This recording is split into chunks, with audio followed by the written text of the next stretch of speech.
Talagang up na up yung topic kasi halos lahat naman dito sa probinsya na abogado nagnonotaryo eh. Yes po. And attorney, kayo po, lagi po namin nakikita po sa inyo pong opisina kapag kayo po nagnonotaryo na talagang may sarili po kayong sign pen na ginagamit po ninyo. At sa usapin po na yun, attorney, pwede po bang mag-delegate o kaya po ay mag-sign na lamang po in your capacity para po sa mga nais pong magpanotaryo bago tayo pumunta po dito kay Gutesa po, attorney? Hindi pwedeng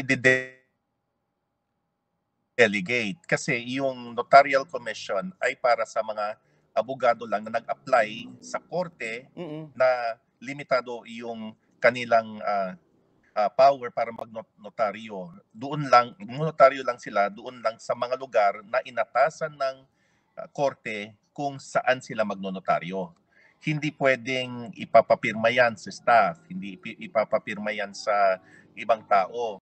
At naka-indicate din doon sa petition para mabigyan ka ng notarial commission, yung lugar, yung opisina, pinipicturean pa yan eh. At ini-indicate yung address kung saan ka magnonotaryo yung opisina.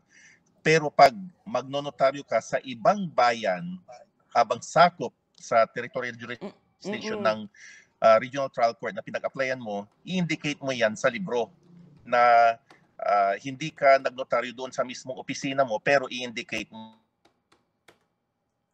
yung bayan kung saan ninotaryuhan yung dokumento. So, ibig sabihin pala, attorney, na meron din po kayong jurisdiction na pwede pong magnotaryo lamang at di po kayo pwede pong pumunta sa isang lugar para sabihin na magnotaryo. Opo, yung sa amin kasi, pag dito sa Dagupan, yung territorial jurisdiction ng pagnonotaryohan lang namin ay Dagupan, Mangaldan, San Fabian, San Jacinto, Mapandan, Santa Barbara, Calasiao. Yun lang, doon ka lang pwedeng makapagnotaryo. Pero doon ka mismo by default sa opisina mo na pwedeng magnotaryo.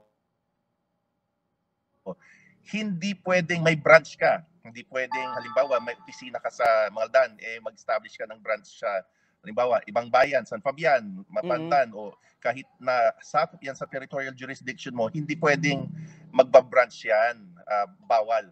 I-indicate mo pag, halimbawa, magnonotaryo taga Mapandan, tapos may sakit naman at hindi makakapunta sa Mangaldan, halimbawa, pwede kang magnotaryo doon sa Mapandan na lugar, pero i-indicate mo sa mismong dokumento na nanotaryuhan yun sa Mapandan. Yun yung proseso doon. At hindi pwedeng ibang pipirma. Yung abogado lang na inatasan ng korte ang pwedeng magpirma ng dokumento. Hindi ibang staff o ibang tao. Alright, maliwanag po yan, attorney. Pero attorney, kapag yung po client po natin ay taga ibang lugar na magpapa-notaryo po sa inyo at doon po yung jurisdiction or sabi po natin sa Ordaneta, for example, maaari naman po yon na magpa-notaryo po sa inyo. Hindi ka pupunta doon.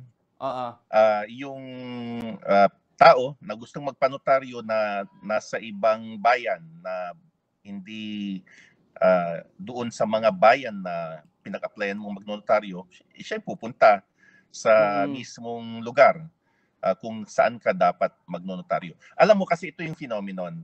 Makikita mo doon sa Manila yung nakasulat lang notary public documents pero hindi naka-indicate yung pangalan ng abogado.